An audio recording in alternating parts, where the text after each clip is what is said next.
Hey, young grasshoppers. Okay, so we're into our fourth lesson on radicals. Today, we're going to discuss dividing radicals. And really, I want you to walk out of today feeling like it's super similar to what we did yesterday with multiplying radicals. When we multiplied radicals, what we noticed was we were going to multiply the coefficients together. We were going to multiply the radicands together. We were going to leave the root index the same, okay? Spoiler alert, that's how we divide as well, okay? But there's another little section with dividing radicals that we kind of have to deal with, and it's called rationalizing the denominator. We don't want to end up with an answer that has a radical on the bottom, and so there's a way we can get rid of it, and that's another little thing we got to talk about. But for today, we're going to start our day off just like we started our day off yesterday. I'm going to give you a series of tables. Your job, just like yesterday, is to complete the first and fourth columns with decimal approximations so that we can try and match those decimal approximations, okay? So you should pause me and get going on that. Okay, now I'm going to hide myself here just so that you can see it all together. So I will just be in the background. And you should have this at the moment. Okay.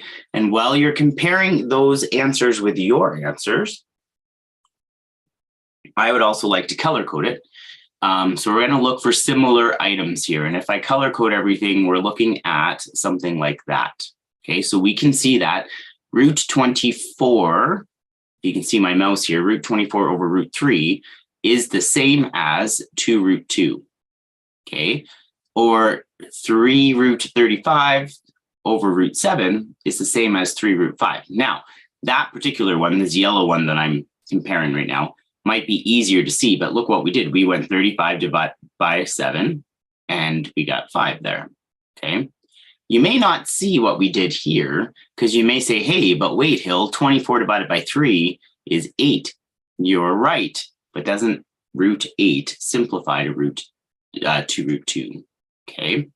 So take a quick look, make sure you've got all of those compared. If you need to pause me again, go ahead. But now what I'm going to do is I'm going to move on to the next table where we match those things together, okay? So again, pause me, fill this table in. Okay, and then this is what you should have there. And I'm just going to hide myself for another second. So we talked about the 24 root 3, and we talked about the 3 root 35 over 7. Again, take a look at this guy then. 6 root 18 over 2 root 6. 6 divided by 2 is 3. Okay, just let me put my ink on for a sec so you can see what I'm doing. 6 divided by 2 is 3. And 18 divided by 6 is 3. Okay, so we're dividing the insides and we're dividing the outsides. Okay, 2 over 6 is the same as 1/3. And then 24 divided by 12 is the same as 2. Okay, I'm just going to scoot down here to remind you that you love math. That's why we draw little hearts. When we have two terms on the top and we're dividing by one term on the bottom, each of those terms gets divided. So we're doing 4 root 12 divided by 2 root 3. Well, 4 divided by 2 is 2. Root 12 divided by root 3 is root 4. Then the root of 4 is 2. So I end up with 2 times 2 there, which is where this 4 comes from. Okay. Then on the other side, 10 divided by 2 is 5, and 6 divided by 3 is 2. So we are, sorry, I just have to move my ink here. We are dividing the coefficients and we are dividing the radicands together. What's not changing and what can't change is what? The root index, right? Okay, so when dividing radicals, which of the following will stay the same? It is the root index, okay? And again, I'll just hide myself right quick so you can see the whole question if you don't have the book. Okay, then the coefficient of the first radical is divided by the coefficient of the second radical, and the radicand of the first is divided by the radicand of the second. Okay, very similar to what we did with multiplication. Okay, explain why in B, I'm just going to hide myself again, there is no radical in the denominator. Well, we talked a little bit about this one already, but essentially that 35 divided by 7, if I took 35 over 7, it's like 5 over 1, but 5 over 1 is just 1. So it just becomes the number 5. There is no denominator there anymore. Okay, so when we divide root 35 by root 7, we end up with root 5 over 1, which is just root 5. Okay, see, we can do this. Great stuff. Okay, I'm going to hide myself just to read the question. Show how to remove the radical from the denominator. Now, this is called rationalizing the denominator of 3 root 7 over 4 root 5. So this is that extra little piece that I said we needed to talk about. Okay, when I look at this, there's nothing else I can do as far as division goes. I can't go 3 divided by 4. That is in its simplest form. 7 over 5, that's in its simplest form as well. Okay, so what we do is we say, okay, this is as good as we can get, but I want to get rid of this root 5. Now, you'll remember yesterday with multiplication, anytime I multiplied a radical by itself, I actually ended up getting rid of the root, right? Root 5 times root 5 was 5. Root 3 times root 3 was 3. Okay, so if I want to get rid of that radical, all I have to do is multiply the denominator by root 5. Okay, now I can't just randomly do that. I would break all the math rules that we know, right? Whatever we do to one side of a fraction, we would have to do to the other side of the fraction as well. So whatever we do to the bottom, we have to do to the top.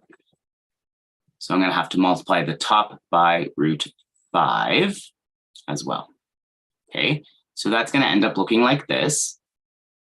And then when I do that, 7 times 5 is 35. So we get root 35. And then root 5 times root 5 is 5. So now on the bottom, we end up with 4 times 5, which we can then just say is 20.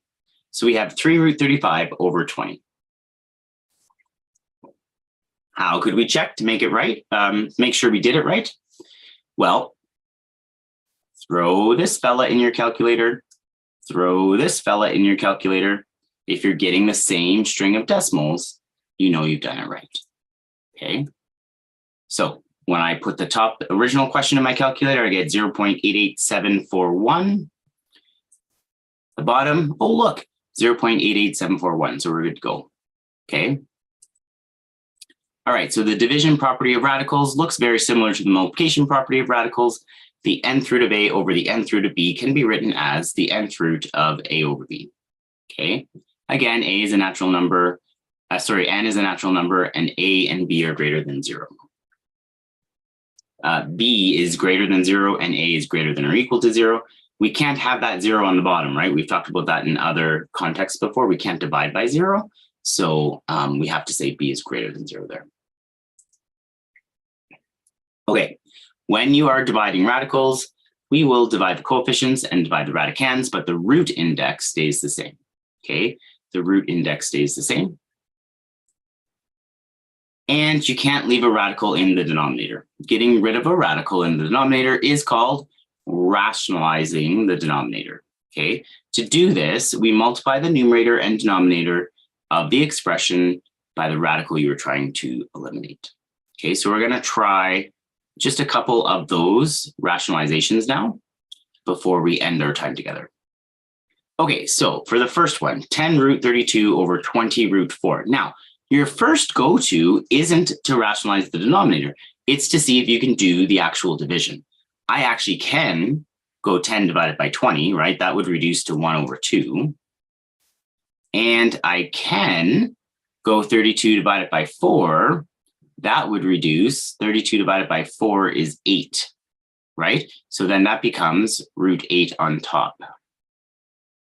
And now I could just simplify that. Okay, so I'm looking at root 8 over 2. And then root 8 is 2 root 2, right? 8 is 4 times 2, and the root of 4 is 2. So root 8 becomes 2 root 2. And then this 2 divided by 2 that's on the outside can get divided again, right? It becomes 1, and so I'm just left with root 2. Okay. We can do this. Okay. Here's that cute little heart one, right? We got to divide each little section. So I've got, first thing I'm going to do actually is I'm going to simplify this. Okay. So root 12, that can be root 4 times root 3. And then the root of 4 is 2. So I can bring a 2 on the outside. Okay. And then it'll multiply with that 4 that's already outside. So I'll have 8 there. So that's going to give me 8 root 3 minus 10 root 6 all over 2 root 3. Now, again, before I go rationalizing the denominator, I want to think, okay, can I work with the outsides and the insides? Well, in this one, I can. 8 divided by 2 would give me 4, and root 3 divided by root 3 just gives me 1. So the first term is just going to be 4. The second term, 10 divided by 2 gives me 5, and root 6 divided by root 3 will give me root 2. So I end up with 4 minus 5 root 2. 4 minus 5 root 2. Okay. Awesome. Okay, root 6 plus 4 root 2 all over 3 root 3. Now here, I'm not going to be able to do the division. So I will want to multiply this guy by root 3. So I'll end up multiplying the whole thing by root 3 over root 3 in order to rationalize the denominator. Okay, so when I do that, on the bottom, I get root 3 times root 3, which is just 3. But then I have another 3 right here. So it'll end up being 3 times 3. So I'm going to have a 9 on the bottom. Okay. On the top, this 3 gets distributed to both of these guys. So root 6 times root 3 is going to give me root 18. Write that in for you. And then 4 times 1 is 4. And 2 times 3 is 6. So I'll end up with 4 root 6 there. Okay. So now what I want to do is simplify what I'm looking at here. So root 18, that would be 9 times 2. So that could be 3 root 2. Nothing I can do with 4 root 6. And then 3 times 3 is 9. Okay. And then that would be it for that question. Nothing else I can do there. Okay. All right, so hopefully this is feeling okay. If you're my kid at school, this is the homework that is attached to this lesson. Make sure you give yourself some time to do it. Make sure you are writing those roots nice and neat so I know what is a coefficient and what is a root index. That's important. And make sure you're asking me lots of questions, okay? That's what I'm here for. All right, guys. The next thing we're going to do is review some of this stuff, this adding, subtracting, multiplying, dividing, but we're going to throw some variables into the radicand, and then we'll talk about restrictions with that. Okay, so that'll be the next lesson. I know you can't wait, but for now, concentrate on this, and I will see you at the next lesson. Take care, guys.